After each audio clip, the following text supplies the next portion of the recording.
இன்றைக்கி வந்து மோர் குழம்பு ரெசிபி. கடலைப்பருப்பு 1.5 ஸ்பூன் போட்டுக்கிறோம். அடுத்தது துவரம்பருப்பு அள்ளி போடும் 1.5 ஸ்பூன் அளவுக்கு.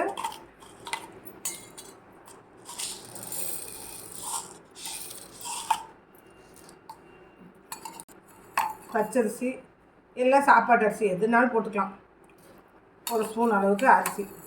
இது மூணையும் ஒரு அரை மணி நேரம் ஊற வைக்கணும். சொரக்காய் அப்படி அரிஞ்சு வச்சுருக்க பாருங்க, கொஞ்சம் பெரிய சைஸாக. அதை வானலியில் போட்டு கொஞ்சமாக சொரக்காய் வேகிற அளவு கொஞ்சமாக தண்ணி ஊற்றி அதுக்குள்ளே நம்ம இது வேகட்டும். சொரக்காய் மூடி வச்சு வேகட்டும். ஊற வச்சுருந்த பருப்புலாம் ஊற வச்சுருந்தோம்ல மோர் குழம்புக்கு, அதெல்லாம் போட்டு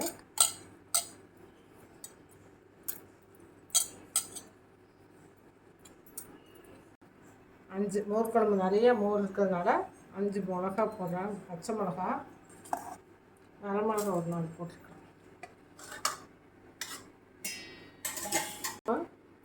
கொத்தமல்லி,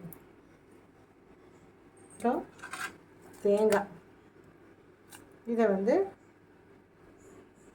வந்து மிக்சியில் அரைச்சிட்டு இந்த மாதிரி கடைசியாக சின்ன வெங்காயம், கொஞ்சம் பூண்டு, ஜீரக மிளகு, இந்த அளவுக்கு ஜீரக மிளகு, இதை நல்லா நைஸாக அரைச்சிட்டு, ஓரளவுக்கு நைஸ், ரொம்ப நைஸாக இருந்தால் கொஞ்சம் குறன்னு இருந்தாலும் பரவாயில்ல. நான் அரைச்சிட்டு இதை வந்து பல்ஸ் மோட்டர் போட்டு ஒரு சுற்றி எடுத்துக்கலாம். இந்த அளவுக்கு அரைச்சிருக்கிறேன். இப்போ இது எல்லாமே போட்டு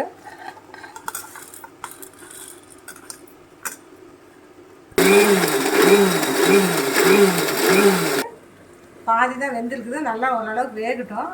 வெந்தோடனையும் இந்த அரைச்சதெல்லாம் இதில் ஊற்றி, ஏன்னா இதில் அரிசி பருப்பெல்லாம் போட்டிருக்கிறதுனால இது ஊற்றி ஒரு கொதி வந்து காய் வெந்ததுக்கப்புறம் மோர் நமக்கு எவ்வளோ தேவையோ அந்தளவுக்கு மோர் ஊற்றிட்டு கலந்து விட்டு உப்பு போட்டு மஞ்சத்தூள் கொஞ்சம் போட்டு இறக்கி வச்சுருங்க. இப்போ இந்த சொரக்காய் ஓரளவுக்கு வெந்துடுச்சு. இந்த அரைச்சதை ஊற்றலாம்.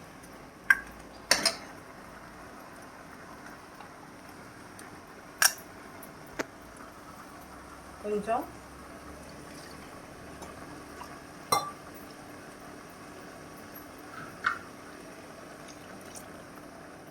கழுவி தண்ணி ஊற்றி வேகட்டும்.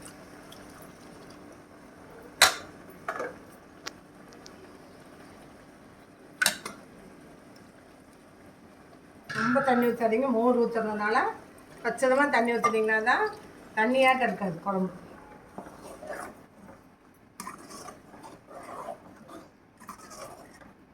பருப்பு ஊற வச்ச தண்ணியை ஊற்றிட்டேன். உப்பு,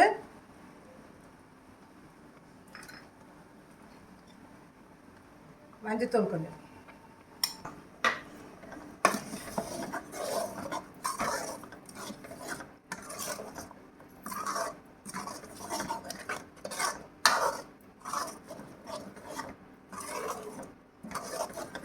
ஒரு கொதி நல்லா வறுத்தோம். ஏன்னா அரிசி பருப்பெல்லாம் கொஞ்சம் வேணும்.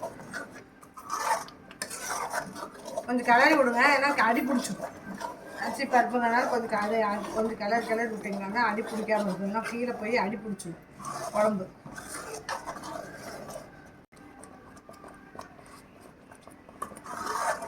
பிடிச்சி நல்லா மோர் குழம்பு வாசம் வருது. இப்போ நம்ம மோர் சிலிப்பி எடுத்து வச்சுருக்கிறேன். கலந்துக்கணும். வந்து அதுக்கு தகுந்த மாதிரி மோர் ஊற்றுங்க. நிறைய ஊற்றிடாதீங்க, தண்ணியாட்ட ஆயிரும். நான் திக்காக தான் கரைச்சி வச்சுருக்கிறேன்.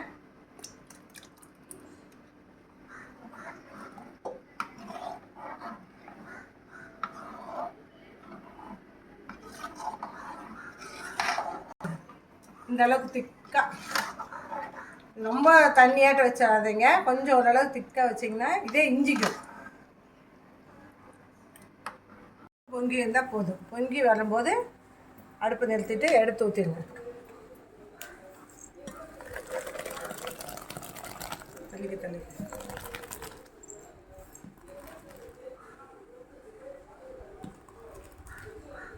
ஆனோடனே கொஞ்சம் இஞ்சிக்கும். இப்போ வந்து தாளிப்பு. இதுக்கு வந்து தாளிக்கிறதுக்கு வந்து ஆக்சுவலாக தேங்காய் எண்ணெய் ஊற்றி பண்ணால் நல்லாயிருக்கும். உங்கள் தம்பிக்கு பிடிக்காதுங்கனால இந்த கடலை எண்ணெய் ஊற்றுறேன்.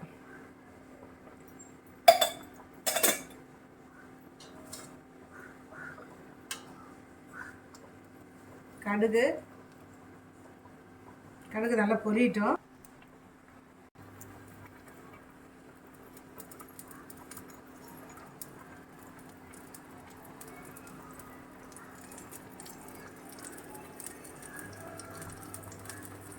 கடுகு போட்டுட்டு நல்லா பெருங்காயம்,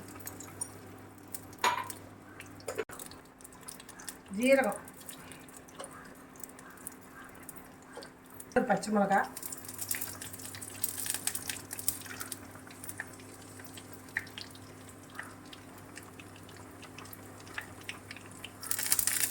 கருவேப்பிலை, கொஞ்சோண்டு ஒரு பாருங்கள் 1/4 ஸ்பூன் சர்க்கரை, மஸ்கா சர்க்கரை போட்டுக்கலாம்.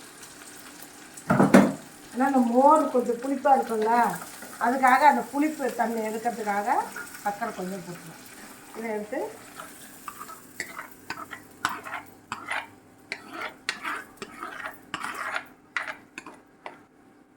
பாருங்கள், கொஞ்சம் 6 மணி கொஞ்சம் குழம்பு கட்டி ஆயிடுச்சு. இது வந்து சாப்பாடுக்கும் சாப்பிட்லாம். இதுக்கு வந்து